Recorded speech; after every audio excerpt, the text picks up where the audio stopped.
میں ایک house wife ہوں. بچے چھوٹے ہیں اور گھر میں کوئی ملازمہ بھی نہیں. گھر کے سب کام اکیلے مجھے ہی کرنے ہوتے ہیں. صبح سے شام تک کام میں لگے رہنے سے میں اکتا جاتی تھی اور سوچتی تھی کہ مجھ سے اچھی تو ماسی ہے. وہ محدود کام کرتی ہے اور اس کے پیسے بھی لیتی ہے، جبکہ میرے کام کی تو کوئی حد نہیں.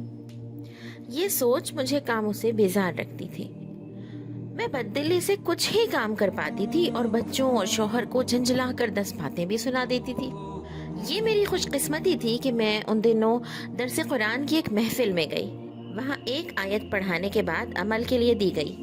بسم اللہ الرحمن الرحیم وَإِن مِّن شَيْءٍ إِلَّا يُسَبِّحُ بِحَمْدِهِ وَلَكِن لَّا تَفْقَهُونَ تَسْبِيحَهُمْ إِنَّهُ كَانَ حَلِيمًا غَفُورًا.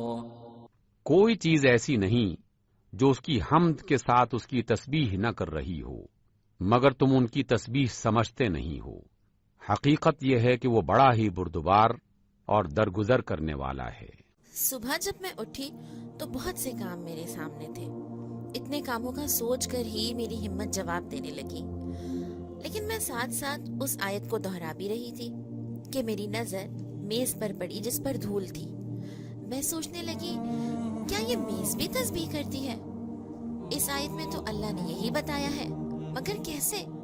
فوراً ہی جواب ملا، مگر تم ان کی تسبیح نہیں سمجھتے. میں غیر ارادی طور پر اٹھی اور اس میز کی گرد صاف کرنے لگی. ہم دونوں تسبیح کرتے ہیں، یہ سوچ کر مجھے اس میز سے انسیت سی ہونے لگی. پھر میں نے گھر کی کتابیں، الماری اور شیلف بھی صاف کیے. پھر میں کچن میں گئی. چولہا، گیس، برتن، حتیٰ کہ کھانا بھی جو میں نے بنایا وہ بھی اللہ کی تسبیح کرتا ہے.